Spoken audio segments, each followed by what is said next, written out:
सोचें, दो नौजवानों ने दुनिया की सबसे ताकतवर इंटेलिजेंस एजेंसी को मात दे दी और ऐसे राज खोल दिए जो कोई नहीं खोल सकता था।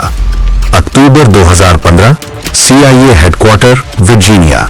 जॉन ब्रेनन, जो कि CIA के डायरेक्टर थे, उनको एक पुरस्कार कॉल मौसूल होती है और कॉल करने वाला कोई बच्चा होता है। हाँ, एक नौजवान दावा कर रहा था कि उसने CIA के तमाम सिस्टम्स हैक कर लिए हैं।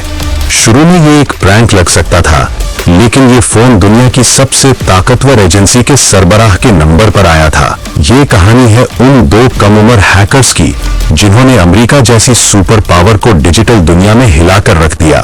पहला किरदार क्रीका, इंग्लैंड का 15 साल लड़का। दूसरा किरदार डिफॉल्ट, वर्जीनिया, अमेरिका का नौजवान। दोनों खुद सीखे हुए हैकर्स थे। डिफॉल्ट ने वीडियो गेम्स में कोड बदलकर अपनी महारत दिखाई, जबकि क्रीका ने आलमी हैकिंग कम्युनिटीज में अपना नाम बनाया। उनकी मुलाकात एडवर्ड स्नोडन के इंकशाफात के बाद हुई, जब उन्हें पता चला कि हुकूमतें लोगों के डेटा को बगैर इजाजत इस्तेमाल करती हैं।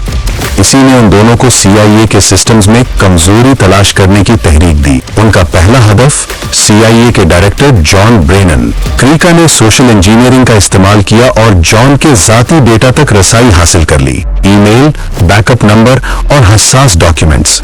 ये CIA के लिए एक बड़ा झटका था, लेकिन तब तक बहुत देर हो चुकी थी। दोनों ने सिर्फ यही नहीं किया, बल्कि हजारों CIA एजेंट्स की पर्सनल इंफॉर्मेशन भी लीक कर दी। इससे अमेरिकी इंटेलिजेंस में खलबली मच गई, लेकिन आखिरकार उनकी शनाख्त हो गई।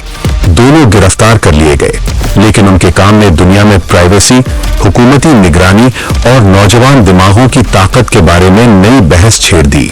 आज दोनों आजाद हैं और साइबर सिक्योरिटी में मस्बत और कानूनी करियर बना रहे हैं।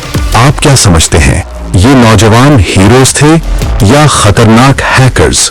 अपनी राय कमेंट में लिखें।